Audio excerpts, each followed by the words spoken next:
बघा जरा इकडे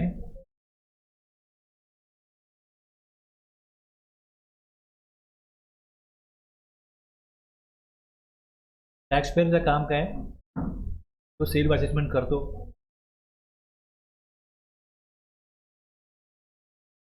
डिटर्मिनेशन ऑफ टॅक्स त्याने केलं,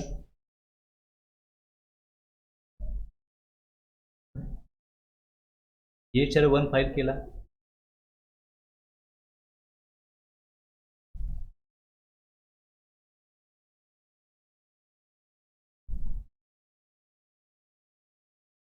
हे कंप्लायन्स करणं हे काम कोणाचं आहे, आणि ईवे बिल असेल तर ईवे बिल करतील.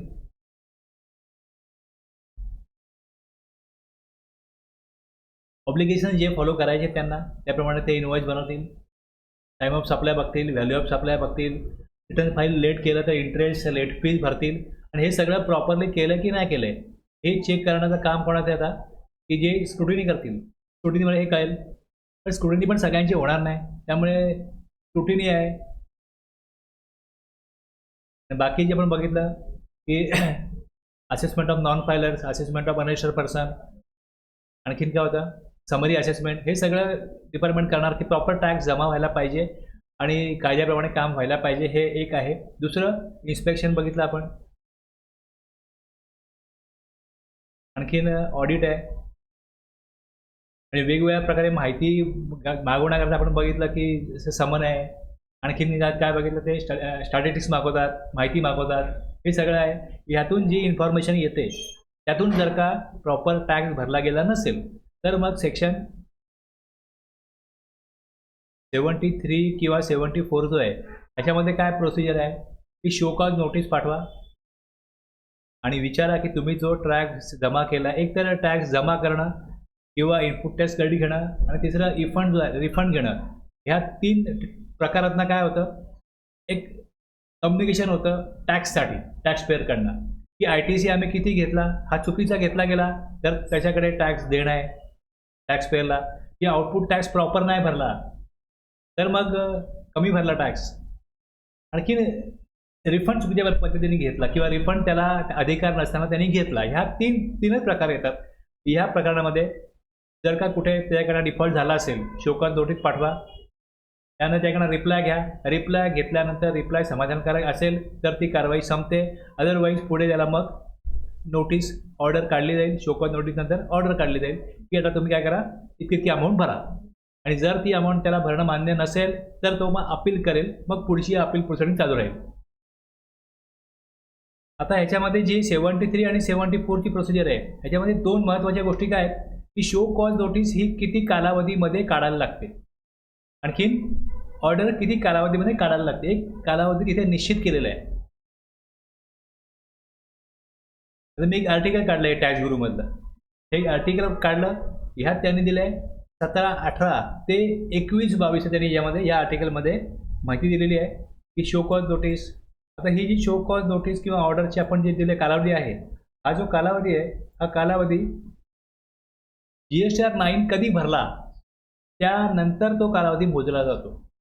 17-18 समजा तुम्ही बघाल की हे वर्ष आहे, तर हे GSTR 9 कधी भरला जातो, तर 2018 जी डेट होती ती बाय डिफॉल्ट जी डेट होती ती किती होती, 31 डिसेंबर 2018. पण त्यावेळेस GST नवीन इम्प्लिमेंट झाला होता, टेक्निकल प्रॉब्लेम GST पोर्टलला होते, आणखीन काय गोष्टी होते, त्यामुळे ही extended last date for filing of annual return किती झाली, 5 फेब्रुवारी, आणि त्यामुळे त्यांनी 2 गट पाडले होते, 1.5 करोडच्या आतमधले टॅक्स पेअर, 1.5 करोडच्या पुढचे, त्यामुळे 5 फेब्रुवारी आणि 7 फेब्रुवारी या प्रकारे 2020ला हे केलं गेलं. तेव्हा निवडणुकींचा पण कालावधी होता, 2019ला निवडणुका झाल्या, त्यामुळे ती डेट वाढवून पाहिजे होती व्यापाऱ्यांना, आणि बरेच प्रभाव असतात त्यानुसार ती काय झाली डेट वाढत डिसेंबर 2018ची कधीपर्यंत गेली, प्रिस्क्राईब काय वाढली की prescribe due date for filing of annual return 31 December 2018 असताना फायलिंग झालं कधी 5 आणि 7 फेब्रुवारी 2020ला झालं, आणि तिथपासून मग पुढे 73 मध्ये म्हणजे याच्यात आता हे नोटिफिकेशन दिले त्यांनी कधी डेट वाढवली हे नोटिफिकेशन दिलंय.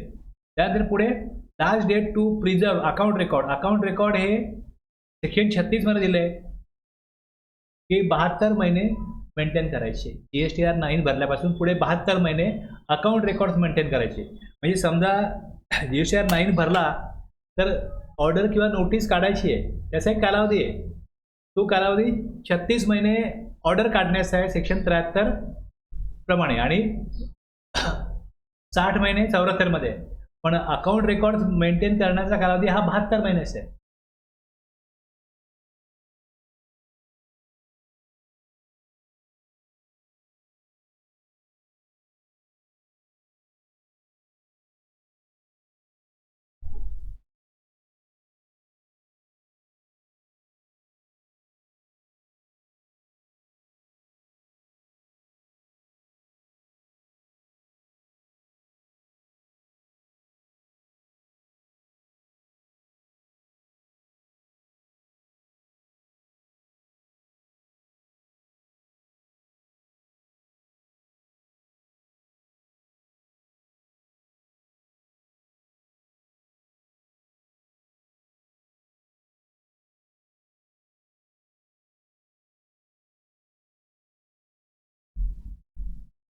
Period of retention of accounts shall retain them until, आणि काय म्हटलंय पुढे 72 महिने कधीपासून म्हटलंय, from the due date of furnishing of annual return for the year pertaining to such accounts and record.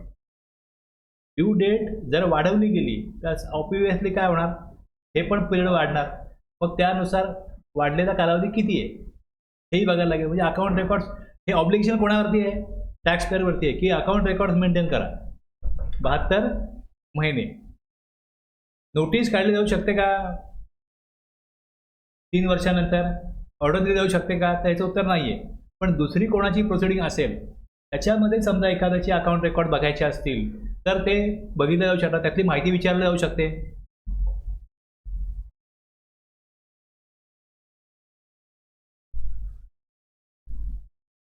तेहतीस महिने दिलेले आहेत.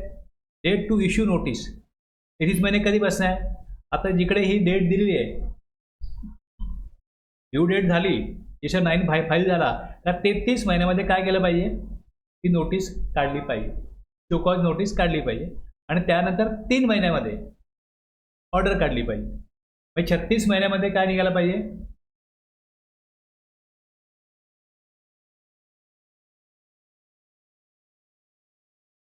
जी ऑर्डर काढायची आहे ही ऑर्डर 36 मंथ्स नंतर काढू शकत नाही. आणि ज्या वेळेस ऑर्डर काढायची असेल त्याच्या at least minimum 3 months before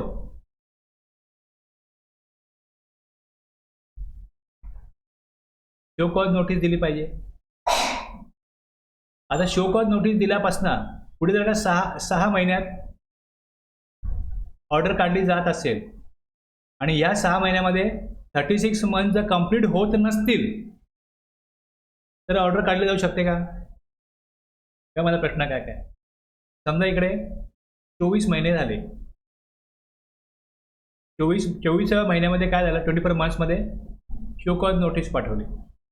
okay, आता विचार करायला वेळ आहे टॅक्स पेअरला उत्तर द्यायला. तुम्ही उत्तर द्या.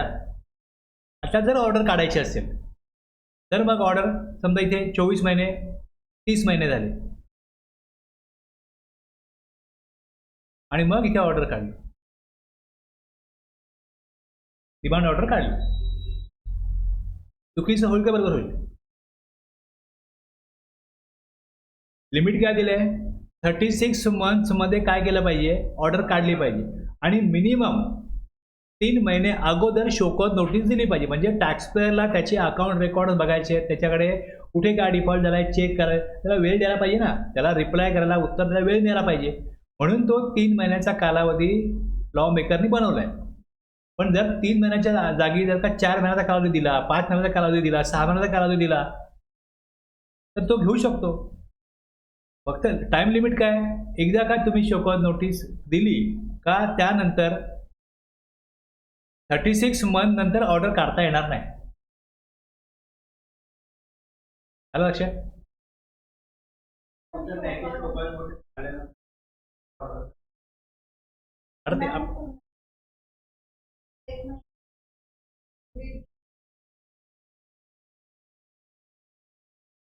अपडेट मी तुम्हाला सांगतो बघा. आता मी तुम्हाला फक्त एक विषय मांडतोय, आता आपण वाचूया ना, वाचूया. आता हे जे कन्फ्युजन आहे बघ कसं होतं, की एक जे काही तुम्ही काम करताय त्याचे तुमच्या धारणा बनलेल्या असतात. जे काही सांगितलं जातं ते तुम्ही ऐकलंय, तुम्ही काम करताय. आता तुम्ही जेव्हा वाचाल त्यावेळेस तुम्हाला काय कळतंय, त्याचा अर्थ काय निघतोय. कायदा सगळ्यांकरता सारखा आहे ना. मी हे विषय का मांडतोय फक्त, की तुम्ही काय ऐकलंय हेही मला कळतं. मी हे मांडल्यानंतर विषय तुमचे कन्फ्युजन मला तुम्ही चेहऱ्यावर दिसतात, की बघ काय विचार चाललाय याच्या डोक्यामध्ये. आता जर का समजा इकडे ही डेट दिलेली आहे, जी डेट दिली आहे त्या डेटच्या अगोदर शोकॉज नोटीस काढायला पाहिजे. ती काढली आणि जी डेट दिली ज्या डेटच्या अगोदर नोटीस शोकॉज एक विषय आहे आणि ऑर्डर दुसरा विषय. शोकॉज नोटीस पहिले द्या, त्यानंतर ऑर्डर काढा. आता शोकॉज नोटीस काढण्याकरता एक पिरियड दिलाय, सेम ऑर्डर काढायला एक पिरियड दिलाय आणि दोघांमधलं जे अंतर आहे हे 3 महिने असलं पाहिजे. हे 3 महिने मिनिमम असलं पाहिजे. मिनिममचा अर्थ काय होतो, मिनिमम 3 महिने, 4 महिने, 5 महिने, 6 महिने, 8 महिने, 10 महिने, वर्ष आहे. तर चालेल की नाही चालेल, असू शकतं की नाही. आता झालं कसं बघा, लक्षात घ्या की जिकडे ज्यावेळेस जीएसटी लॉ इम्प्लिमेंट केला गेला, ज्यावेळेस जीएसटी लॉ इम्प्लिमेंट केला गेला त्यावेळेस वॅटचीच कामं ऑफिसर करत होते. डिपार्टमेंटला वॅटचीच कामं चालू होती, ती चालू आहेत, त्याची कामं चालू राहतील. मग जीएसटीकडे ज्या वेळेस लक्ष द्यायची गरज होती त्यावेळेस किती लक्ष दिलं गेलं, किती लोक ते नवीन लॉ शिकले, अपडेट केलं असेल त्यांनी. आणि त्यानंतर मग ज्यावेळेस कळतं असं की ही डेट आहे, ह्या डेटच्या अगोदर आपल्याला काम करायचं आहे, तर त्यांच्याकडे जे नॉलेज आहे, जसं नॉलेज आहे देशामध्ये सगळीकडे हे झालं. मुळामध्ये कायदा तर पास केला जीएसटीचा गव्हर्नमेंटनी, त्यानंतर तो इम्प्लिमेंट करण्याकरता जी डेट आहे ती आत्ता का करू, पुढे करा, अजून 3 महिन्यांनी करा, 1 एप्रिलला करा, मग 1 एप्रिल नको, मग जुलैला करा, मग जुलै नको. हे इथे काय होतं, एक मानसिकता दिसत होती की कुठली मानसिकताच नाही आहे की नवीन कायदा चालू करायची. 1 एप्रिल 2017 ॲक्च्युअली चालू केलं असतं तर बरोबर झालं असतं, नवीन वर्षाला नवीन कायदा. पण पोर्टल तयार नाही, जे पेमेंट चलन बँकेला बनवायचे आहे, बँकांचे प्रोग्रामिंग नाही. कुठल्या स्तरावरती नवीन लॉ इम्प्लिमेंट करण्याची तयारी कुठल्याही स्तरावर नव्हती. सरकार, डिपार्टमेंट, व्यापाऱ्यांचे कन्सल्टंट कुठेच नव्हते. फक्त कायदा पास झाला तिकडे संसदेमध्ये. आता कायदा आपल्याला नवीन इम्प्लिमेंट करायचा आहे, त्याची अंमलबजावणी करायची आहे. कुठल्या स्तरावरती मानसिक तयारी कोणाचीच नव्हती. आणि म्हणून आपल्याला काय दिसतं की ज्यावेळेस आपण बघतो की नवीन कायदा चालू करायचा आहे, मग जीएसटीमध्ये जीएसटीचे रेट काय असतील, ही रेट नोटिफिकेशन जी आपण बघतो ती रेट नोटिफिकेशन्स कधी आली. जर तुम्ही नोटिफिकेशन्स काढून बघाल रेटची, तर कधी आली नोटिफिकेशन्स.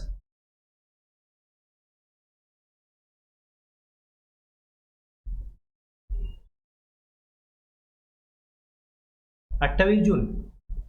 28 जूनला कुठल्या गुड्सवरती किती रेट असेल. 1 जुलैला नवीन कायदा अंमलात येतोय. 28, 29, 30, 31 4 दिवसामध्ये जे अभ्यासक असतात त्यांना कळणार, कन्सल्टंटला अभ्यास केला पाहिजे, मग ते व्यापाऱ्यांना गाईड करणार किती वेळात करायचं. आणि याप्रमाणे ते सॉफ्टवेअरमध्ये परत अपडेट झालं पाहिजे. ज्या बिलिंग सॉफ्टवेअरमध्ये सगळं काम होतं त्यामुळे सगळं अपडेट झालं पाहिजे. म्हणजे नवीन बिलिंग सॉफ्टवेअर बनवणं, बिलिंग जे बघा छोटे व्यापारी हाती बिल भरू शकतात. एक बिल फॉर्मॅट दिला छापा तुम्ही आणि त्यावरती रेट हाती लिहा. पण मोठ्या कंपन्यांचं बिलिंग ज्यावेळेस कम्प्युटराईज होतं त्यावेळेस हे सगळी जी काय बदलाची जी काय प्रभाव पडणार होता तो अनेक स्तरावरच्या लोकांवर पडणार होता. सॉफ्टवेअरमध्ये बनवलं पाहिजे, व्यापाऱ्यांचे कन्सल्टंट आहेत त्यांना अपडेट पाहिजे. हे सगळं ज्यावेळेस बघतोय आपण की 28 तारखेला ज्या प्रकारे हे सगळे नोटिफिकेशन येत आहेत, जूनच्या शेवटच्या वीकमध्ये येतात. म्हणजे जूनच्या म्हणजे असं बघाल तुम्ही तर आता हे अजून 3 महिने पुढे जाणार. याच प्रकारे वातावरण निर्मिती होती. 20 तारखेपर्यंत काहीच नाही जूनला, हालचालच नाही गव्हर्नमेंटकडनं. आता हे पुढे जाणार. 1 सप्टेंबरला बघू नवीन कायदा. पण त्यांनी आणलं, हे चालू केलं की नाही आम्हाला करायचंच आहे 1 जुलैपासून. मग अशा मानसिकतेमध्ये हे चालू झालं. म्हणजे बघाल तुम्ही तर हे जबरदस्ती लादलं गेलं, बरोबर आहे. हे जबरदस्ती लादलं गेलं.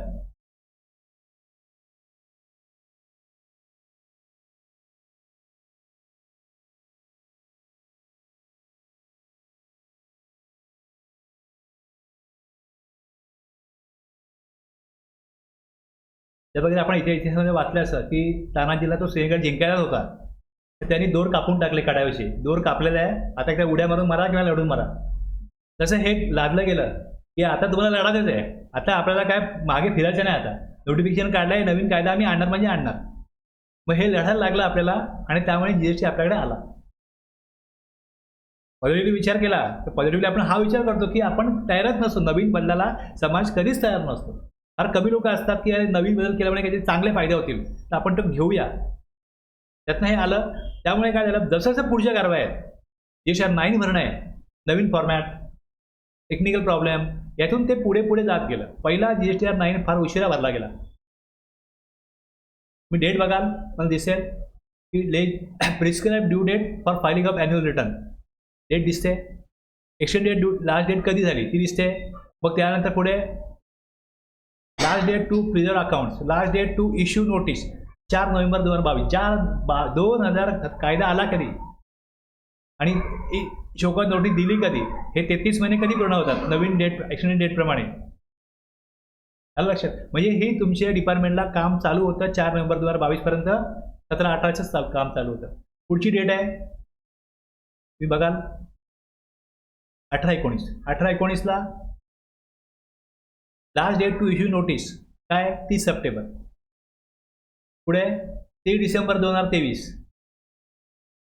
आणि ही जी 27 नोव्हेंबर 2024 आहे ही 20-21. म्हणजे आत्तापर्यंत मी काल ओघावत बोललो की 4 वर्षाचं जे काय काम आहे नोटीस काढण्याचं, डिमांड पाठवण्याचं, हे संपलंय. 20-21चं काम कधी संपलं. आता शो कॉज ज्यांना पाठवल्यात 27 नोव्हेंबर 2024 पर्यंत ज्यांना शो कॉज नोटीस पाठवल्यात त्यांना तुम्हाला 27 फेब्रुवारी 2025 पर्यंत डेट दिली बघा इकडे. Last date to issue order 27 February 2025 पर्यंत ऑर्डर काढली पाहिजे. हा 3 महिन्याचा पिरियड आहे. म्हणजे हा मिनिमम डिफरन्स आहे. म्हणजे लास्ट डेटपर्यंत डिपार्टमेंट काम करतच राहतं. कारण की प्रॉपर प्लॅनिंग नाही आहे. आपल्याकडे जी मॅनपॉवर आहे ती कशा प्रकारे वापरायची हे वरच्या लेवलवर ठरणार. तुम्ही शो कॉज काढा, तिकडे डेट जर का नोव्हेंबर दिलेली आहे तर आपलं ऑक्टोबरला संपलं पाहिजे. वाढलं आता 5 दिवस वाढतील. पण सगळ्याच म्हणजे देशामध्ये आपल्याला सगळ्यात राज्यामध्ये हे दिसतं की लास्ट डेटपर्यंत ऑर्डर काढल्या जातात आणि मग त्या ऑर्डरमध्ये बरेच गोंधळ वगैरे असतात. म्हणजे ह्याची ऑर्डर त्याला, त्याची ऑर्डर ह्याला, या वर्षाची जे काय अभ्यास केला आहे तो ह्याचा त्याला टाक. म्हणजे मग रेक्टिफिकेशन त्यामुळे करायला लागतं. एकदम व्यवस्थित स्टडी करून शांतपणे हे सगळं केलेलं नाही. ॲक्च्युली हे खूप कॉन्सन्ट्रेशन फोकसचं काम आहे. रेक्टिफिकेशन का करायला लागतं, रेक्टिफिकेशन त्यामुळे करायला लागतं. मग कळलं बेसिक काय. आता तुम्हाला इकडे तुम्ही विषय क्लिअर केला, बॅकग्राऊंड क्लिअर केलं आहे. आता मी तुम्हाला सांगतो कसं.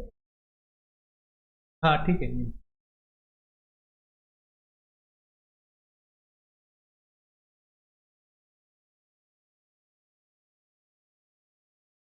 तुम्ही हा आर्टिकल म्हणजे कुठेही तुम्ही शोधला असेल तुम्हाला मिळते. हे टॅक्स ब्युरोमध्ये हे आलेलं आहे की इम्पॉर्टंट डेट फॉर 17-18 ते 21-22. मला हे 4 वर्ष पाहिजे होती, मला हे 5 वर्षाचं मिळालं की हे आहे एवढं असंच आहे. काय होतं की जेवढं तुम्ही स्ट्रॉंगली ऐकलेलं असतं ना, मी जरी लॉ वाचून दाखवला तरी पण लोकांना असं वाटतं अरे मी चुकीचं बोलतोय. मी कशाला माझं चुकीचं सांगितलं, जे दिलंय ते मी सांगतो इकडे.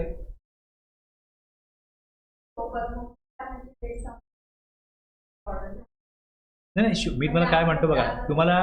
हां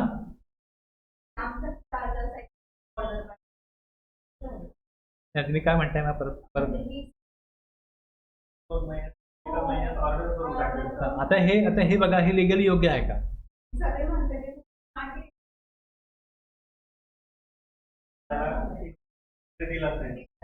तर आता हे योग्य का अयोग्य आहे वाचायला तुम्हाला कळेल.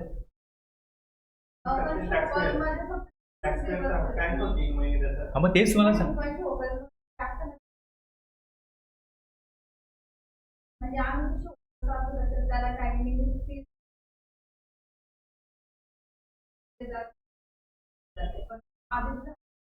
तेच तुम्ही त्याला सांगू शकता की एका महिन्यात तुम्ही आमच्या समोर प्रेझेंट व्हा वगैरे सांगू शकता. पण ऑर्डर काढायचा जो कालावधी आहे तो किती आहे हे वाचल्यावरती कळेल तुम्हाला. आता बघ काय होतं मी तुम्हाला वाचून दाखवतो मी माझं इंटरप्रिटेशन देतो, त्यानंतर तुम्ही बघा तुमचे ते काम कसं चालतं आणि त्याच्यानंतर पुढे कारवाई काय होते. आता मी बऱ्याच अशा यूट्यूबला व्हिडिओ बघतो की बाबा हे असं असं केलेलं आहे, मग हे योग्य आहे का, मग त्याच्या अगेन्स्ट काय काय काय करता येईल याच्यावर डिस्कशन रेकॉर्डिंगमध्ये लोक टाकतात यूट्यूबला की आता तुम्हाला मी बोललो ते टॅक्स बाय के चॅनल आहे, त्याच्यामध्ये काय करतात लोक की ते एक टॅक्स कन्सल्टंटचा ग्रुप आहे तो, त्यामध्ये जे ऑर्डर येतात नोटीस येतात ते त्यात ते सांगतात, म्हणजे ते ऑनलाईन भेटतात. बरेच लोक वेगवेगळ्या स्टेटचे आहेत आणि मग ते व्हॉट्सअपवरती त्या सरांना पाठवतात आणि मग ते सर ती काढून त्यावर चर्चा करतात. मग कुठल्या सेक्शनमध्ये हे पॉवर आहे डिपार्टमेंटला, कुठल्या रूलमध्ये काय दिलेलं आहे, ही चर्चा होते. मग त्यानुसार आपण काय करू शकतो, मग रिट पिटिशन दाखल करायचे का हायकोर्टामध्ये वगैरे वगैरे निर्णय होतात. प्लस काय कोर्ट लॉ आहेत ज्यामध्ये अशा प्रकारे कोर्ट केसेस झाल्यात, मग त्याच्यामध्ये काय निर्णय झाला, म्हणजे कुठल्या प्रकारे डिपार्टमेंटचे लोक कशा प्रकारे काम करतायत, ते योग्य आहे अयोग्य आहे, मग आपण काय करायचं यानुसार त्यांचं डिस्कशन होतं. म्हणजे इथे कायद्या बनवण्याचा आपला उद्देशच काय, की एक व्यवस्था आणायची आहे आणि कोणाची आपला देश आहे तर आपला देश कशा प्रकारे लोकशाहीचा आहे, लोकांनी लोकांकरता चालवलेलं राज्य म्हणून आपण म्हणतो असं आहे.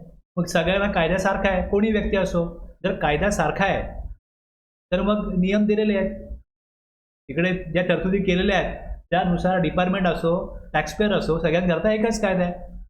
आता ही डेट पुढे गेली, ही शोकॉज नोटीस काढण्याची डेट एक्सटेंड केली गेली, ती एक्सटेंड करण्याची पॉवर गव्हर्नमेंटकडे नव्हती. मी दाखवतो कसं कसं गोष्टी घडल्या तुम्हाला कळेल.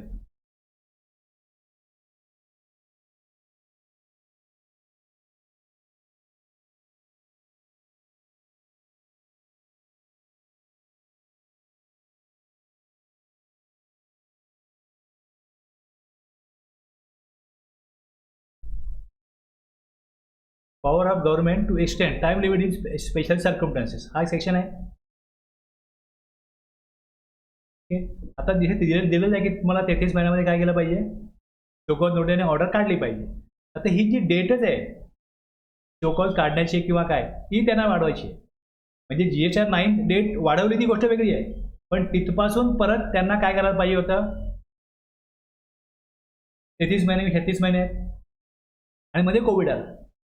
कोविड आल्यामुळे कोर्टाने एक ऑर्डरच दिली की तुम्ही काय करा, ज्या काय कारवाई आहेत त्या ठराविक पिरियड करता काय करा पुढे न्या, सगळ्याचा कालावधी वाढवा, सगळ्याच कार्यामध्ये. म्हणजे जिकडे लोकांना आणि सरकारी अधिकाऱ्यांना दोघांकरता तो पिरियड वाढलाय, म्हणजे मला अपील करायचं आहे, आता कोर्टमध्ये आपली अपील होऊ शकत नाही, तर मग ते सगळे पिरियड वाढतील. समजा एखाद्याला अमेंडमेंट करायची आहे, ते अमेंडमेंट कधीपासून करायला पाहिजे, 15 दिवसामध्ये, तर या कालावधीमध्ये हा सगळा पिरियड एक्सक्लूड करा. मी अमेंडमेंट नाही करू शकत, कारण की काय अधिकारी जागेवर नाही आहेत. मी जरी ऑनलाईन अमेंडमेंट केली तरी ती बघणार कोण आहे. म्हणजे कोविडच्या कालावधीमध्ये काही पिरियड दिला कोर्टाने की तो पुढे न्या, तो पुढे नेऊन पण अधिकारी म्हणत होते गव्हर्नमेंटचे की आम्हाला ऑडिट करता आलं नाही, आम्हाला हे करता आलं नाही, तो पिरियड वाढून द्या. मग त्यांनी हा सेक्शन आणून याची पॉवर वापरून पिरियड वाढवला आणि ह्याच्यावरती पण म्हणजे ह्यात दिलं असं की हे कुठल्या परिस्थितीत वाढू शकतो. हा त्यांना सेक्शन होता. For the purpose of this section that expression force majeure means force majeure सिच्युएशनमध्ये हे वाढू शकतो. हे काय दिलं आहे की वाढू शकतो की compiled with due to force majeure. Due to force majeure हा कालावधी वाढवता येईल. तर हा जो ड्यू टू फोर्स मेजर आहे means war, epidemic, flood, drought, fire, cyclone, earthquake, अशा प्रकारे चक्रीवादळ, भूकंप, महामारी.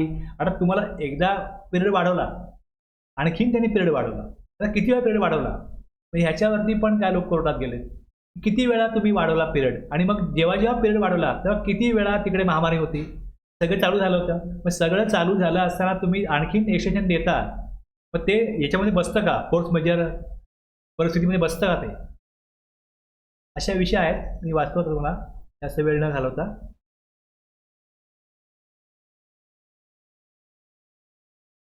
हे जे 73-74 आहे हे पहिले आपण बघू. आणि आता 73-74 मध्ये काय होतं,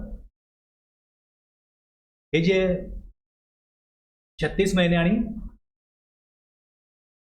60 महिने हा जो पिरियड होता, हा त्यांनी काय केलं इकडे, हे दोन गोष्टी आहेत, एक शोकॉज नोटीस द्यायची आणि दुसरं ऑर्डर द्यायची. त्यांनी काय केलं, 74 जो काढला आता याच्यामध्ये, ते बघा पुढे जाऊन.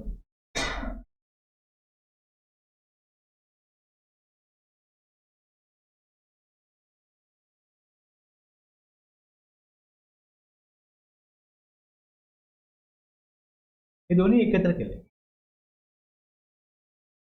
तर तुम्ही जर का इथे बघितलं, हे जे बघाल तुम्ही, हे 23-24 पर्यंत हे वापरलं जाईल. 73-74, 23-24, आता जे 24-25 चालू आहे याच्यामध्ये जे शोकॉज किंवा ऑर्डर काढल्या जातील त्या सेक्शन 74A प्रमाणे येतील. करेक्ट मी काय म्हणतो बघा, हे जे त्यांनी केलं 73 आहे, 73च्या तुम्ही शेवटी सेक्शन बघा. The provisions of this section shall be applicable for determination of tax pertaining to the period up to financial year 23-24. 73-74 हे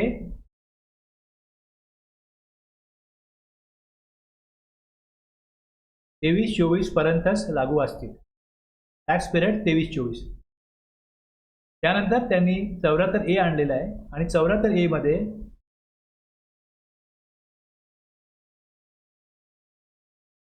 determination of tax not paid or short paid or erroneously refunded or input tax credit or wrongly availed or utilized for any reason pertaining to financial year 24-25 onward. 24-25 ची जी काय कारवाई करायची आहे ती section 74A प्रमाणे जाईल. त्यात 74चं आयुष्य संपलं.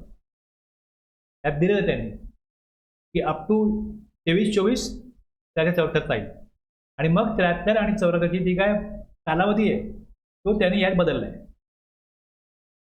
तो यात बदलला आहे म्हणजे एक शोकॉज नोटीस तुम्हाला काढायची आहे, एक पिरियड दिला आहे, सपोज 42 महिने. आता तुम्हाला 33 महिने आहे ना, 42 महिन्यात काय करायचं, तुम्ही 42 महिन्यापर्यंत शोकॉज नोटीस काढा. ओके, आणि एका वर्षामध्ये ऑर्डर काढा. मग आता कसं आहे, आता कसं तुम्हाला कन्फ्युजन आहे, 3 महिने हे ते सगळं आता काय केलंय, ठरवा की फ्रॉड आहे का नॉन फ्रॉड केस आहे. तुम्ही नोटीस काढा, शोकॉज नोटीस काढा, त्यात द्या की फ्रॉड केस आहे. फ्रॉड केस तर पेनल्टी जास्त येते, नॉन फ्रॉडला पेनल्टी कमी येते, पण पिरियड एकच ठेवला आहे. 42 महिन्यात ठरवा. जे काय इंटेलिजन्सकडे, जे काय डिपार्टमेंटकडे जी काय इन्फॉर्मेशन आहे त्याच्यावरती ठरवतात की बा हे फ्रॉड केस आहे, नॉन फ्रॉड आहे, ठरवा तुम्ही. ओके, कळलं. हे ठरल्यानंतर 42 महिन्यात तुमच्याकडे जी माहिती आहे ती तुम्ही 42 महिन्यात शोधा. आता सगळं वॅटचं काम संपलंय, सगळ्या रुटीनला आलेलं आहे ह्या 4-5 वर्षामध्ये. आता आपल्याला नवीन प्रकारे पुढे जायचं आहे. आता आपण ह्याच करायचं काम करणार, वॅटचं काम तर करणार नाही आता. मग आता 42 महिन्यात तुम्ही फायनल करा. 42 महिन्यात फायनल करा की कुठल्या कुठल्या केसमध्ये तुम्हाला शोकॉज नोटीस पाठवण्याची परिस्थिती आहे. मग ती चुकून झालंय का लबाडीने केलंय ठरवा, पाठवा. मग त्याचा रिप्लाय येईल, त्यात तुम्हाला वाटतंय लबाडी नाही आहे, लबाडी आहे, ऑर्डर काढा. वर्षभरात काढा ऑर्डर. म्हणजे जे काय पुढे कारवाई आहे 3 महिने, 4 महिने, 6 महिने, 8 महिने, 9 महिने चालू दे, काढा ऑर्डर. 1 वर्ष खूप झालं. ही जी गुंतागुंत आहे ना, ही सगळी जी काय लक्षात आली गव्हर्नमेंटच्या लॉ मेकरच्या, फार गोंधळ चाललेला आहे. त्यामुळे त्यांनी 73-74 हा जो आहे हा आता एकत्रितपणे 74A मध्ये आणला. सगळं तर सेम आहे, फक्त फरक काय, एक कालावधी, शोकॉज नोटीस पाठवण्याचा कालावधी जो आहे, किती महिन्यात ती कारवाई करू शकतो, हा कालावधी वेगवेगळा असल्यामुळे 2 सेक्शन वेगवेगळे केले आणि त्याचं जे दंड आहे, पुढे पेनल्टी आहे ती वेगळी असल्यामुळे काय केलं, टॅक्स इंटरेस्ट आणि पुढे पेनल्टी हे ह्यात फरक आहे. बस ते त्यांनी वेगळ्या प्रकारे आणलेलं आहे, तेही बघू. हे फक्त की पॉईंट आहे, लक्षात घ्या. मी तुम्हाला एवढ्या वेळ फक्त की पॉईंट डिस्कस केले, कशा करता हे आहे.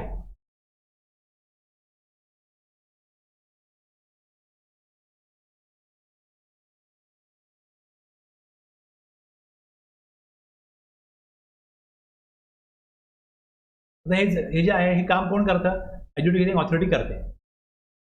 काम कोणाचं हे सगळं बघायचं एज्युकेटिंग ऑथॉरिटीच आहे. अपील ऑथॉरिटी वेगळी आहे, यांच्याकडे अपील केलं जातं. अपिलेट ट्रिब्युनल हे नेक्स्ट लेवलचं अपील आहे. मग हायकोर्ट आहे, सुप्रीम कोर्ट आहे, वगैरे वगैरे आहे. तुम्ही यात जात नाही, तर मी इथे येत होता.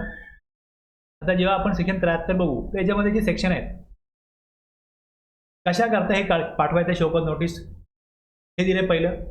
Show cause notice to be serve आणि कम्युनिकेशन ऑफ समरी कुठला फॉर्म आहे याच्यामध्ये कम्युनिकेट करायचं आहे. आणि कशा करता आहे डिमांडिंग टॅक्स नॉट पेड किंवा शॉर्ट पेड आहे किंवा ITC रॉंगली अवेल्ड आहे आणि युटिलाइज आहे. हे एवढे विषय आहेत.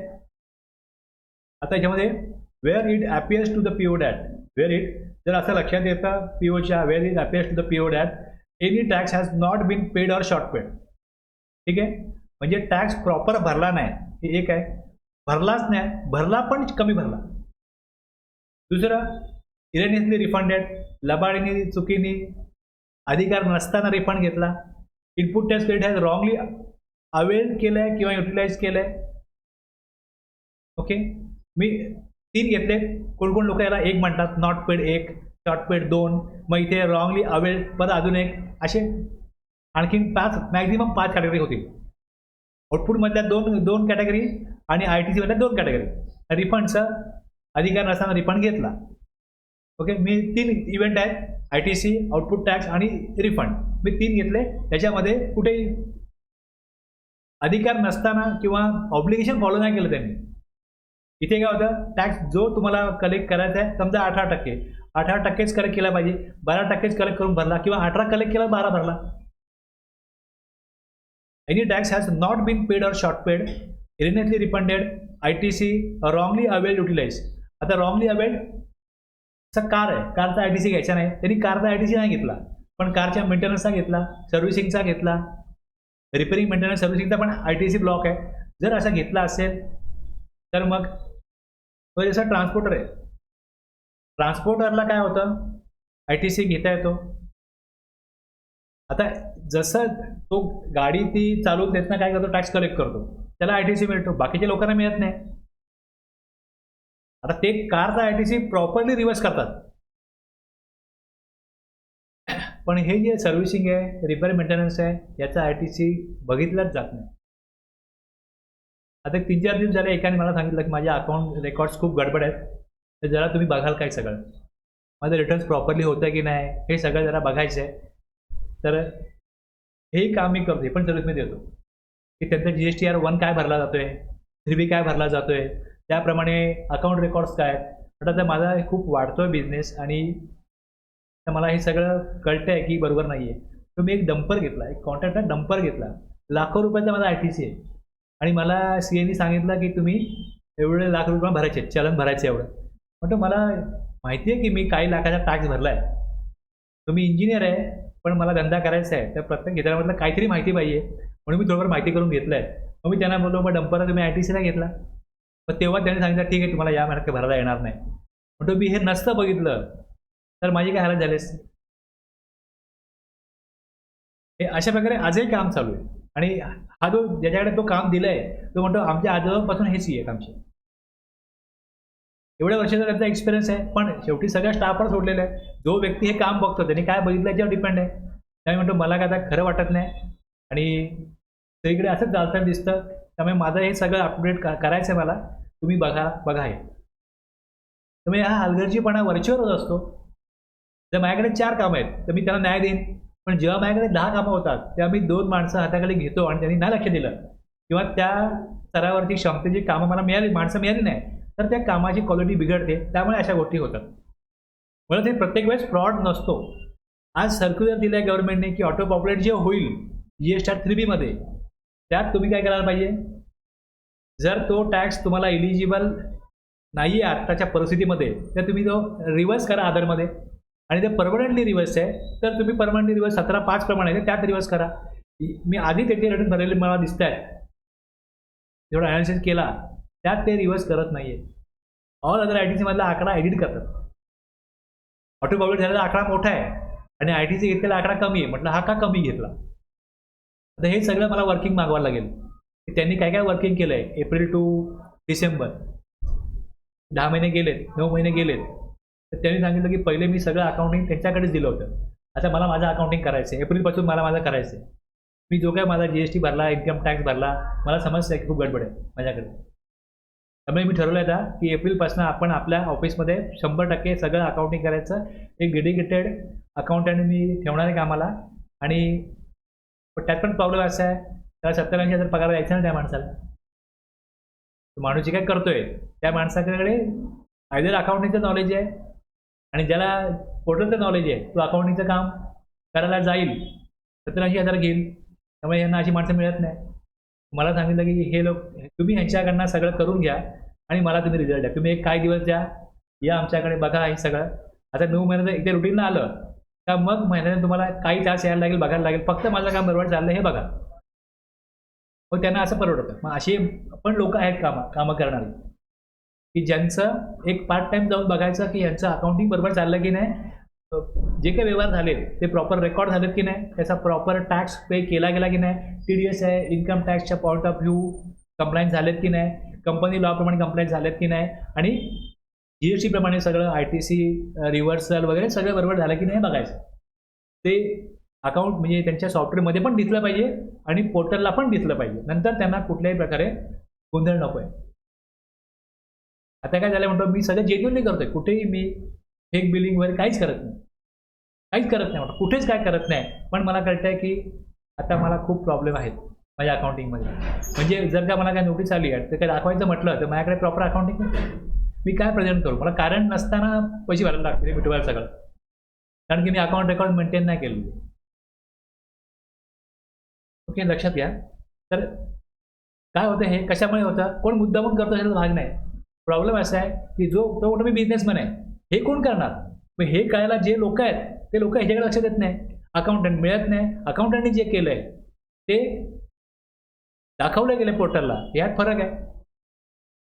मी ही कामं करतो हे सगळं बघायचं. तर मी एखाद्याने मला काम दिलं, मी त्यांना सांगितलं की हे CAशी बोललो मी त्या की हे जे तुम्ही काम केलं आहे ना ते तुमचं काम पोर्टलला दिसतंय ते आणि इथलं काम ह्याच्यामध्ये खूप फरक आहे. तर ते म्हणतात GST 9 भरायचं आहे, ते 17-18 गोष्ट होती तेव्हा त्यामध्ये करू. GST 9 मध्ये काय करायचं आहे हे त्यावेळेस कोणी GST 9 भरलाच नव्हता, एक पण भरला नव्हता. त्यामुळे सगळे डिपेंड होते GST 9ला करू. GST 9 मध्ये काय ITC घेता येणार आहे का, तर नाही. GST 9 मध्ये टॅक्स भरणं बाकी आहे तेच भरायचं आहे. तर यांनी बराच ITC घेतला नव्हता, बऱ्याच गोष्टी ज्या आहेत त्या प्रॉपर झाल्या नव्हत्या आणि मला दिसत होतं की हे बरोबर नाही आहे. प्लस अजून प्रॉब्लेम काय होतो, काही बिलं ही साईटवरती येतात, माल साईटवर जातो. पण कॉन्ट्रॅक्टचा प्रॉब्लेम असा आहे ती बिलच नसतात. आणि त्यावेळी GST 2A नव्हता, पहिल्या काळामध्ये 2A नव्हता. त्यामुळे सप्लायरने काय दाखवलं कळतच नव्हतं. जी बिलं आपल्याकडे आले तेवढा ITC घ्यायचा, प्लस ॲडव्हान्स दिला आहे त्या ॲडव्हान्सचा पण ITC लोक दाखवत होते. अरे ॲडव्हान्सवर ITC घ्यायचा नसतो, ॲडव्हान्स दिला आहे, काम पूर्ण झाल्यावरती बिल येईल नंतर ITC आहे. पण अशा बऱ्याच चुका होत्या. मी त्यांना सांगितलं या बऱ्याच चुका आहेत, तुम्ही बघा म्हटलं. मला जेवढं काम दिलं आहे टॅली सेटिंग करून द्या. मला तिकडे एवढंच काम दिलं होतं, बघायला काय सांगितलं नव्हतं त्या माणसांनी. फक्त आम्हाला सेटिंग करून द्या. मी सेटिंग करून दिलं, पण तरी पण मी त्यांना सांगितलं त्या अकाउंटंट मॅडमना की तुमचा खूप गोंधळ आहे. मी CAशी फक्त बोलू शकतो बोललो, माझं काम संपलेलं आहे. मी फक्त सांगतो की बाबा लक्ष द्या जरा कसं काम चाललंय. त्यामुळे हे अनेक ठिकाणी तिथे मी ह्या 2 खूप मोठ्या कंपन्या आहेत मी ज्या अगोदर काम केलं ते तर त्यांचा करोडोवर टर्नओव्हर होता. त्यांच्याकडे अशा प्रकारे गोंधळ होता. इथे जे काय ITC मध्ये खूप गोंधळ होतो, कारण त्यांनी ITC ज्या प्रकारे आता सगळं ऑटो कम्प्लीट होतं, आता हा गोंधळ 90% जाईल, 95% हा गोंधळ कमी होईल. आणि हे सगळं असंच चालू राहणार हे सरकारला माहिती आहे. लोकांची मानसिकता काय, कशा प्रकारे काम चालतं, त्यामुळे सगळं त्यांनी हळूहळू सगळं ऑटोमॅटिक केलेलं आहे. आता काय दिसतं मला, आत्ताची आजची केस मी काय बघितली की एप्रिलचा ITC जास्त आला ऑटो पॉप्युलेट, त्यांनी कमी घेतलं, जास्त नाही घेतलेला. तर जास्त घेतला जात नाही, आता कमी घेतला जातो. त्यांनी कमी केलंय, रिव्हर्सल दाखवलं नाही. मग पुढे कधी जास्त घ्यायला जातील तेव्हा तिथे रेड फ्लॅग दिसेल सेबीमध्ये. GST 9 परत मी दाखवणार तुम्हाला, तेव्हा परत मी हे डिस्कस करेन या गोष्टी, लक्षात घ्या. पण आजही हेच चाललंय, आजही असंच चाललंय. सर्क्युलर काढून एक दिलं आहे की सर्क्युलर तुम्हाला ITC ऑटो कॉम्प्लेट झाला आहे तर तुम्ही खाली तो रिव्हर्स करा, हे सर्क्युलरमध्ये दिलं आहे, प्रोव्हिजन पण आहे. पण तसं लोक फॉलो करत नाही. त्यांना काय वाटतं आम्ही ITC दिला आहे, कमी घेतलाय ना, मग फॉल्ट कुठे आहे. ITC रॉंगली अवेल पण नाही आहे, युटिलाइज पण नाही आहे, आमच्यावर कुठली कारवाई होईल, काय तुम्ही त्यांना कारवाई करणार.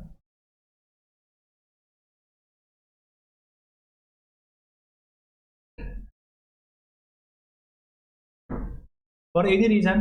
आता इथे जर का हे रिझन जर असेल तर मग 74 मध्ये जाईल. हे जे झालेलं आहे मी एवढा वेळ का आता बोलतोय की या चुका अनावधानाने होतात किंवा त्यांना माहितीच नाही कसं करायचं म्हणून होतात, हे लक्षात घ्या. एवढे स्किल जर माणसंच नसतील कामं करणारी तर ह्या चुका होणार. म्हणजे जो व्यापारी आहे किंवा जो कॉन्ट्रॅक्टर आहे त्याला माणूस हवा आहे, पण त्याचं पण एक बजेट आहे किंवा त्याचं पण एक सगळं हे करण्याचं एक लिमिटेशन मर्यादा आहे. त्यातून त्यांना हे गोष्टी करता येत नाही.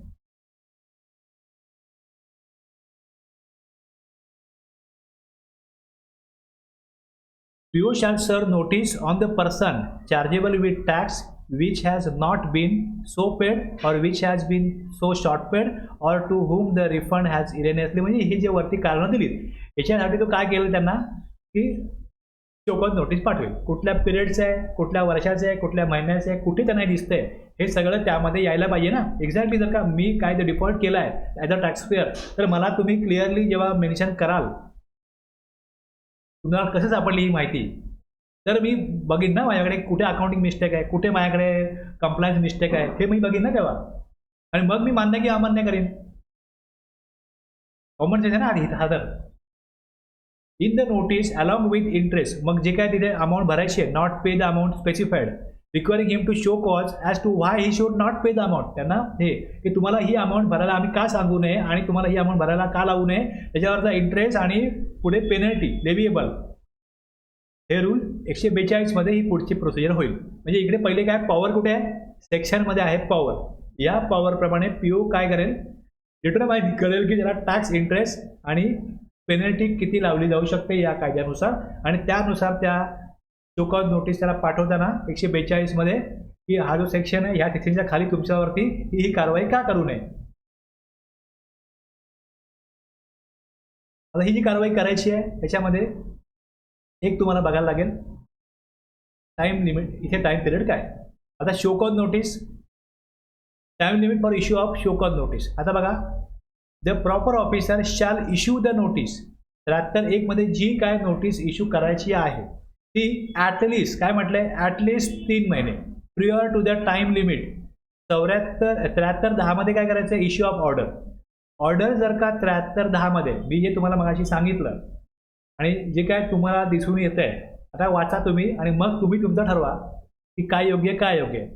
शोकॉज नोटीस मला एवढं तर पटतं की पहिले शोकॉज आहे नंतर ऑर्डर आहे. आता मी 73(10) वाचतो मग तुम्हाला कळेल.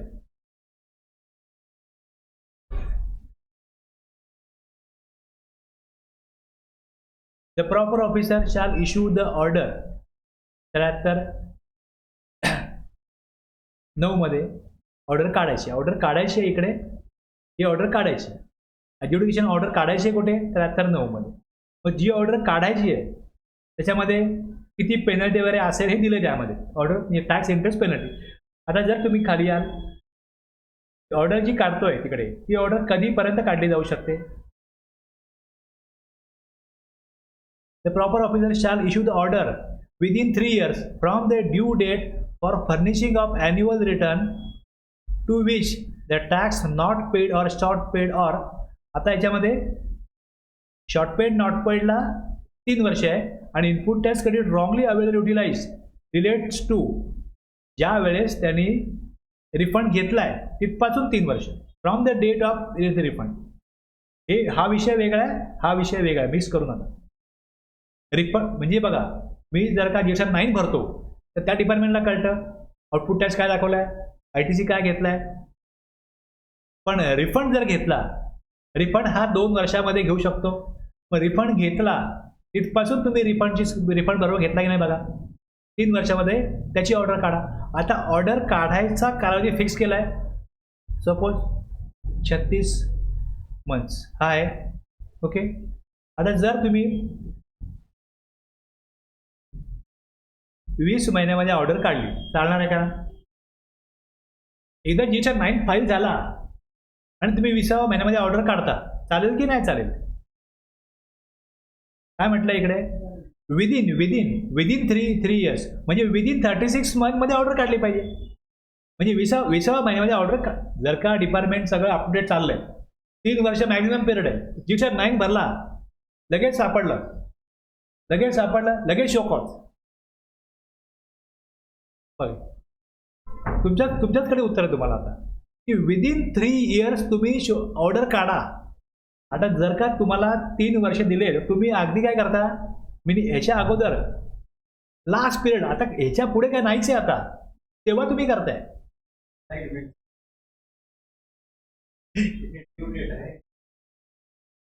हा कसं आहे. हा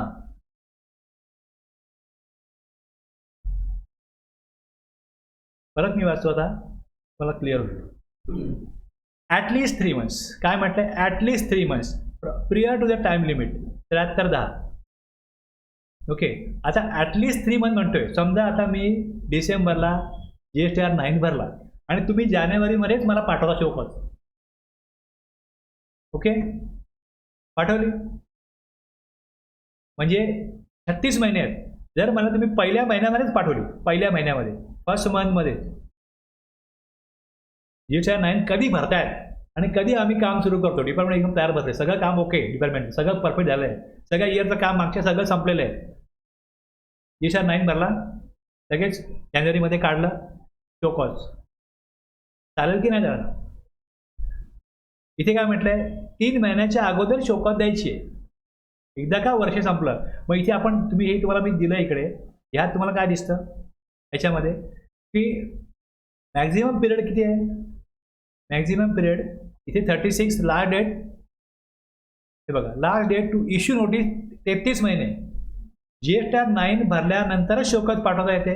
मग 33 महिन्यात तुम्ही कधी पाठवा, तुम्ही जर पहिल्याच महिन्यात पाठवता तर हे लिगली चुकीचं आहे का बरोबर आहे, तुम्ही सांगा मॅडम. बघा 33 बघा, GSTR 9 शिवाय तुम्ही हे कारवाई सुरू करू शकत नाही. GSTR 9 भरला तर तुम्ही पहिल्या महिन्यात 33 महिने, 33वा शेवटचा महिना, हे लक्षात घ्या. हां हे बघा, आता तुम्ही ही टाइमलाईन बघा, पण एक टाइमलाईन आपल्याकडे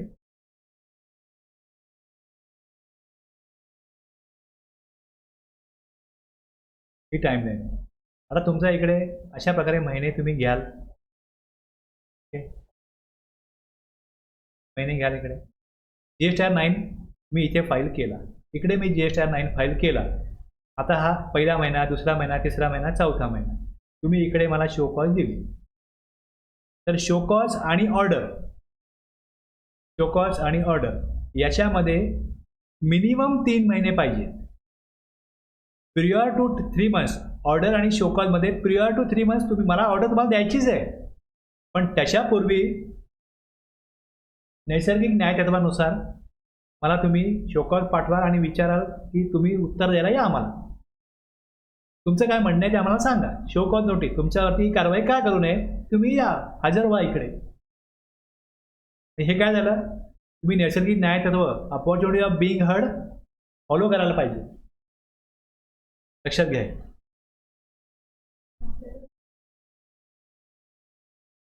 नाही तुम्ही एका महिन्यात या, ह्या डेटला या, हे दिलंय म्हणजे याचा अर्थ मला एक लक्षात घ्या, माझ्याकडे आहे ना काही उत्तर देण्यासारखं नाहीये. याचा अर्थ हा होतो म्हणजे मला जो तुम्ही नैसर्गिक न्यायतत्वानुसार बोलवलेलं आहे, इन्व्हाइट केलेलं आहे आणि मी येत नाही, म्हणजे मी माझी चुकी मान्य करतो. तुम्ही ज्यावेळेस त्यात मेन्शन करता की ह्या दिवशी या टायमाला तुम्ही या, बरोबर आहे, तुमचं स्वागत आहे.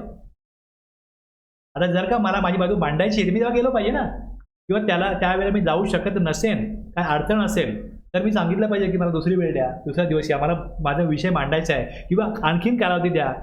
तुम्ही 1 महिना दिला तुमच्याकडून, 3 महिने आहेत ना ऑर्डर काढायला, त्याच्या अगोदर माझी बाजू मांडतो, थोडा वेळ द्या मला.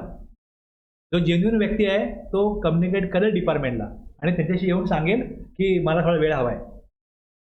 बाय डिफॉल्ट तुम्ही 1 महिना दिला त्याला त्यात लिहून, पण तुम्ही ऑर्डर काढू शकत नाही, हे लक्षात घ्या. म्हणजे जरी मी आता माझ्याकडनं तुम्ही दिलेली संधी गमावली ॲज अ टॅक्स पेअर, पण डिपार्टमेंट ऑर्डर काढू शकत नाही जोपर्यंत 3 महिने जात नाही.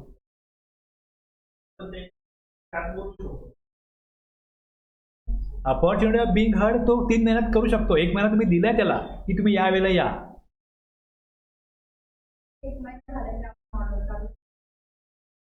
हां आता त्याला 3 महिने वेळ दिले. मग नंतर 3 आता जर का तुमचे 4 महिने झाले, 5 महिने झाले आणि तिकडे 36 महिने संपले, मग ऑर्डरच काढता येणार नाही. प्रॉब्लेम असा आहे, हे लक्षात घ्या. आहे समजा 3 महिने झाले तरी 4 महिन्यानंतर काढू शकतो. हां. तुमचा आता प्रॉब्लेम काय झाला आहे, की तुम्ही सगळं जे काही काम करायचं आहे, ते अगदी शेवटच्या घटकेपर्यंत तुम्ही काम करताय. त्यामुळे तुम्हाला 3 महिनेच मिळत आहेत. अनेक राज्यांमध्ये अनेक टॅक्स ह्या ऑर्डर अशा काढल्या गेल्या, शोकत नोटीस पाठवल्या गेल्या. शेवटी शोकत नोटीस. एवढ्या दिवस काय झोपा काढत होते? प्रश्न हाच उठतो.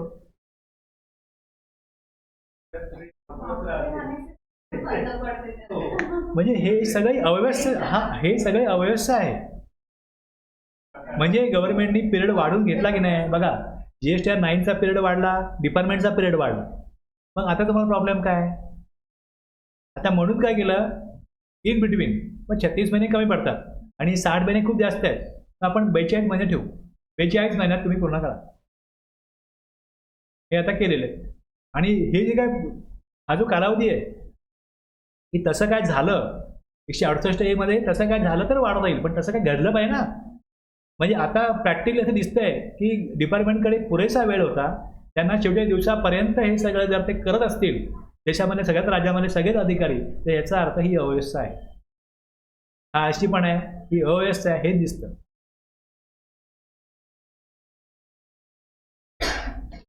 शनिवार रविवार सुट्टी आहे, मध्ये एकदा सुट्टी आली तर आठवड्याभर माणसं जर का गावी जात असतील तर काम कसं होणार? तुम्ही सांगितलं मला. सगळं गरजेचं आहे. आपण कुटुंबाकरता पैसे कमवतो, नोकरी करतो, सगळं गरजेचं आहे. पण जर का सोमवार ते शुक्रवार काम आहे आणि जर बुधवारी सुट्टी आली, कुठली सुट्टी आली, तर हे शनिवार रविवार गेले ते मग त्या बुधवारी सुट्टी घेतलीच आहे. मग परत कुठे गुरुवार शुक्रवार कामाला जा, परत मग अगदी आठवड्याभर सुट्टी घ्यायची. कामं होत नाही. मग अधिकारी काय म्हणतात की अरे हाताखाली माझे माणसंच नाहीत, मी कसं काम करू? सेम प्रकार बँकेच आहे. तुम्ही जे कुठे बँका बघा, SBI बघा, बँक ऑफ इंडिया बघा, तिकडे अकाउंट काढला झालं बघा, ते लोकांना कधी स्टाफच नसतो. आता मी डॉक्युमेंट काही जमा केले तर माझा तुम्ही नंबर बंद केला, चालू करा. हे सोमवारी या. सोमवारी गेलो मग तो हातात घेणार, मग ते करणार. म्हणजे ज्यांना तिथं बंद केला नंबर, डॉक्युमेंट नसल्यामुळे, मी डॉक्युमेंट नोटीस आली मला, मी पहिल्या दिवशी जाऊन देऊन आलो, तरी माझा नंबर बंद केला. दिलं डॉक्युमेंट, चालू करा, तेव्हा चालू केलं. म्हणजे स्टाफ नाही आहे सगळ्यांकडे हाच प्रॉब्लेम आहे की जॉब मिळाला आहे, राहायला वेगळ्याच ठिकाणी आहेत, मग सुट्टीवर जातात, गावाला जातात, मग लग्न आहे, बाकीची गोष्टी आहेत या.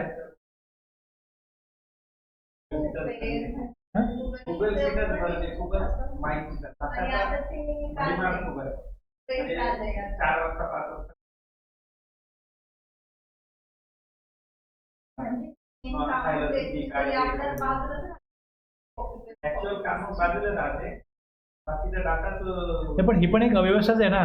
आता कुठली कारणं आहेत की ज्या कारणामुळे अशा प्रकारच्या प्रोसिडिंग्स या लास्ट डे पर्यंत जातात? याची काय कारण आहेत?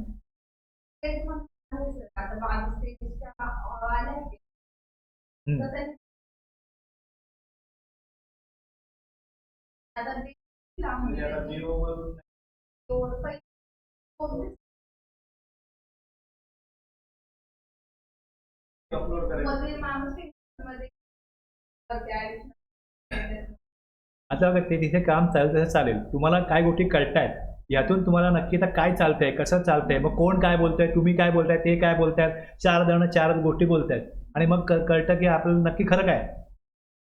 समजलं ना. तुम्ही ज्या गोष्टी मला सांगितल्या येतात की दुसऱ्या व्यक्ती किंवा तुम्ही पुढे जात मागे जात, हे जे काय तुम्हाला सांगतायत, आता तुम्हाला वाचल्यानंतर कळतंय की नक्की काय चाललंय आणि त्याचे परिणाम पुढे काय होणार आहेत. जर एका मला नोटीस काढलेली आहे तर याचा परिणाम काय होणार आहे? आता हे असे प्रकारचे आर्टिकल आहेत, हे तुम्हाला शेकडो साईडला मिळतील. मी हे आर्टिकल पण का काढला की हे दर बॅचला पण असंच होतं. मी जेव्हा हा विषय डिस्कस करतो, आमच्याकडे असं चालतं, अरे म्हटलं मी काय माझं सांगतोय का, तिकडे दिलंय. प्लस हे बघा, हे यांनी कन्क्लूड केलंय की ही डेट आहे. आता हे लास्ट डेट आहे, ही काय म्हणते लास्ट डेट, पहिली डेट नाही. मग लास्ट डेट काहीतरी आहे, पहिली डेट काय असेल? 31 डिसेंबर झाला तर पहिली डेट जानेवारी. तुम्ही जानेवारीमध्ये कराच कुठे आणि काढा बाबा त्याला. शोकत नोटीस देण्याची परिस्थिती आहे का? GSR 9 तर शेवटचा भरणार आहे तो. तुमच्याकडे अगोदरच तुम्ही जर अनालिसिस केलं तयार असेल, हा GSR 9 भरू दे, काय हा काय दाखवतो बघूया. एवढा स्टडी असला पाहिजे. जर का मी मार्चचा रिटर्न भरला जानेवारी एप्रिल टू मार्च, तर मी पुढे कुठे रिव्हर्स केलंय का? प्रत्येक रिटर्न भरल्यानंतर डिपार्टमेंटकडे डेटा असू शकतो. जर तुम्ही महिन्याला स्क्रुटिनी करत असाल, जरा महिन्यामध्ये स्क्रुटिनी काय, बाकीचं काय काम नाही. काही लोक ह्याला ठेवलेत, फक्त तुम्ही स्क्रुटिनीच करायची, भरला रिटर्न करा स्क्रुटिनी, आणि एक तुम्ही अनालिसिस करत राहा. GSR 9 भरला का आपण तयारच नोटीस पाठवायला. एवढा अभ्यासच होत नाही, एवढा अभ्यासच होत नाही. रिटर्न काय भरलेत, GSR 9 काय भरलाय, बाकी त्याने काय उद्योग केलेत, ई बिल काय केलंय, आणखी इंटेलिजन्स कडून काय माहिती मिळते, हे सगळे मिळून मग जे काय नोटीस शोकॉज पाठवले जाईल त्यातनं वसुली व्हायलाच पाहिजे. एवढा अभ्यास केलाय तर. एवढा अभ्यासच होत नसेल तर मग अनाठाई शोकॉज पाठवली जाते, त्याला जे काही उत्तर येतं त्याला काय शोकॉजला अर्थच नसतो.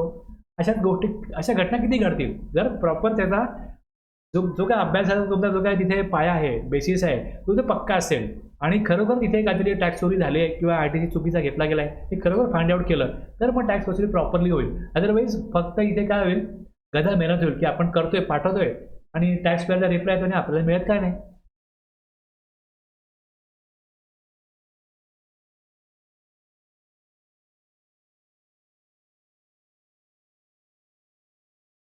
पहिल्यामध्ये कुठल्या कारणाला नोटीस काढायची हे दिलंय 73(1) मध्ये, आणि 73(2) मध्ये हे दिलंय की काय करा, इकडे शोकॉज पाठवा.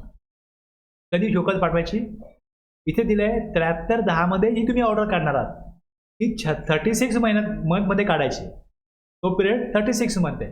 जर 73(10) मधला कालावधी हा 36 मंथचा असणार आहे तर त्याच्या 3 महिने अगोदर काय, ॲटलिस्ट 3 महिने prior to the time limit ही नोटीस काढली पाहिजे. हे दोन्ही मधला जे अंतर आहे हे 3 महिने असलं पाहिजे. म्हणजे जर का 36 तुमचं झालं कसं, तुम्ही इकडे शोकॉज काढली 33व्या महिन्यात काढली आणि 34व्या महिन्यात किंवा 35व्या महिन्यात तुम्ही त्याला ऑर्डर दिलेली आहे. म्हणजे ऑर्डर दिलेली आहे त्याच्या प्रियर ॲटलिस्ट 3 महिने प्रियर तुम्ही शोकॉज दिली आहे का, उत्तर नाही आहे. मग आता हे कायदेशीर तिथे बघितलं तर हे योग्य आहे का अयोग्य आहे? म्हणजे आम्हाला शोकॉज दिली, बरोबर आहे, 33 महिन्यात दिली, पण ऑर्डर दिली ही 35व्या महिन्यात दिली, त्यामुळे आमची ऑर्डरच ही आहे, ही बेकायदेशीर आहे. हाच पहिले ते बचाव करतील, हाच बचाव पहिले करतील. ऑर्डर जर बेकायदेशीर आहे, तुम्ही कुठल्या बेसिसवरती त्याकडनं वसुली करणार? लक्षात घ्या ही गोष्ट, ही बाब लक्षात घ्या. आणि इकडे तुम्ही हे टेबल मी तुम्हाला देईन, हे व्हॉट्सअपवर टाकीन, त्यांनी कसे पिरियड दिलेत बघा. इकडे जे काय तुम्हाला दिसतात इकडे की लास्ट डेट टू हे इश्यू नोटीस हा 27 नोव्हेंबर आहे. कधी 27 नोव्हेंबर 24, आणि last date to issue order 27 February. जर ही 25 फेब्रुवारीला काढली 3 महिने झालेले नाहीत, हे लक्षात घ्या. ही लास्ट डेट आहे, म्हणजे लास्ट डेटला शो कॉज आणि लास्ट डेटला 3 महिन्यामध्ये गॅप पाहिजेच आहे. आणि या दोघांमधला गॅप 3 महिने मिनिमम पाहिजे.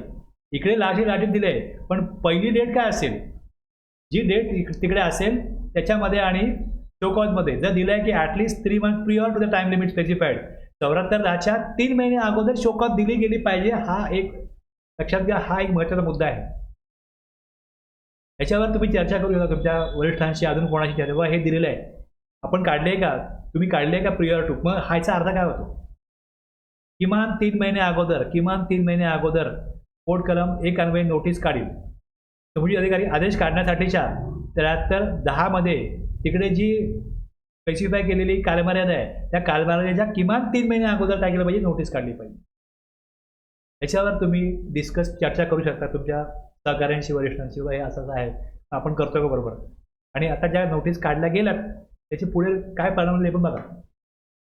म्हणजे कोण तुम्हाला मान्य होईल नाही होईल तुम्ही लक्ष द्या, याच्यावरती पुढे काय रिप्लाय काय येतो टॅक्सपेअर कडनं, आणि मग डिपार्टमेंट त्याला काय करेल सिद्ध होईल. नाही हे योग्य होतं काय योग्य होतं, आता कोण मान्य करू ना मान्य करू, तुम्ही ज्या नोटिसा शोकॉज काढल्यात, एका महिन्यात ऑर्डर काढले, त्याच्या पुढे काय होतंय बघा, वेट अँड वॉच. मग तुम्हाला कळेल योग्य होतं का अयोग्य होतं. आता कोणी काही बोलो, पुढे काय होतं बघा तुम्ही. आता हे अशी अशी प्रक्रिया काय आहे, अशी प्रक्रिया या करताय in order to adhere to the principle of natural justice. पहिले आपल्याला हे बघायचं आहे नैसर्गिक न्यायतत्व फॉलो करायचं आहे. त्यामुळे before raising the tax demand raise करण्यापूर्वी a notice has to be issued. त्याला शोकॉज नोटीस म्हणतात, कारण दाखवा नोटीस. ती पाठवली जाते आस्किंग द पर्सन. त्याला विचारलं जातं की तुझ्यावरती व कारण दे की आम्ही हा तुझ्याकडून टॅक्स वसुली का करू नये, का मागू नये, का वसूल करू नये, टॅक्स इंटरेस्ट पेनल्टी का घेऊ नये. The issuance of show cause notice grant and opportunity. एक संधी दिली जाते त्याला त्याची बाजू मांडण्याकरता.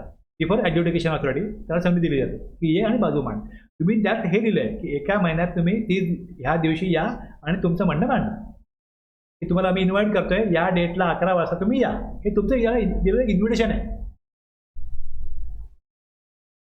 The person to whom such a notice has been issued can contest the demand by filing a reply to show cause and also appearing before the person to whom such notice ज्याला पाठवली जाते त्याला बोलवलं जातं after considering the reply. मग तो reply देईल, submit करेल. The education authority shall pass a speaking order. Speaking order म्हणजे एक ऑर्डर असते ज्यामध्ये either confirming the tax demand or dropping the same. Speaking order is the order which mention the reason for arriving at a particular decision. तुम्ही या निर्णयापर्यंत का पोहोचलाय, कशासाठी तुम्ही हे घेताय, हे स्पीकिंग ऑर्डरमध्ये क्लिअर कट दिलेलं असतं. आलं लक्षात. आता जसं त्रुटीने केली जाते त्याचं जे काय ऑडिट केलेलं आहे, जे काय केलेलं आहे, 1 वर्षाचं केलं आहे, 2 वर्षाचं केलं आहे, 3 वर्षाचं केलं आहे. आता समजा एखादा डिफॉल्ट मी 18-19ला केला आहे आणि मला कोणी काय सांगत नाही, तर 18-19 प्रमाणेच मी 19-20ला पण तेच करणार. फॉर एक्झाम्पल मी कारचा ITC घेतला कारचा ITC, तर पुढे त्याचं सर्व्हिसिंग, मेंटेनन्स, इन्शुरन्स, दुसरी कार घेतली त्याचा पण ITC मी घेतच राहील ना. जोपर्यंत मला कोण सांगत नाही किंवा मला कशा प्रकारे शोकॉज नोटीस येत नाही, मी चुकीच्या प्रकारे ITC घेत राहील. वेर अ नोटीस हॅज बीन इश्यूड. 73(1) मध्ये मला नोटीस आलेली आहे.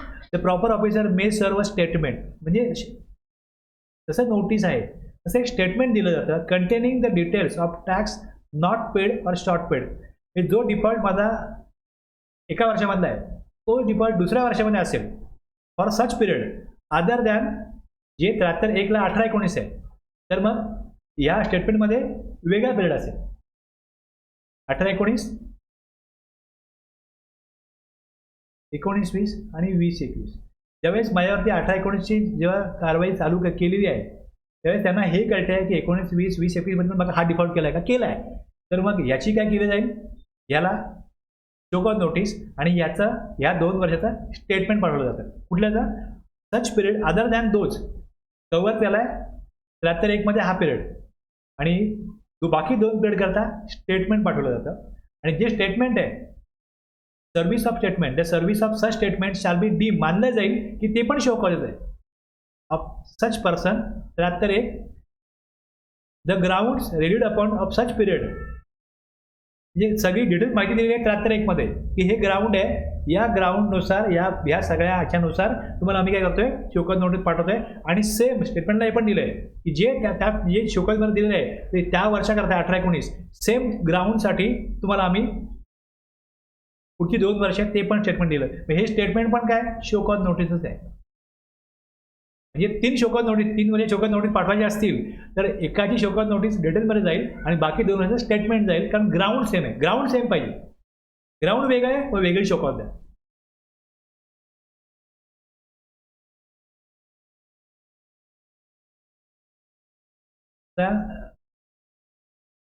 शोकॉज पाठवली, टॅक्सपेअर रिप्लाय करेल मला मान्य आहे किंवा मला मान्य नाही.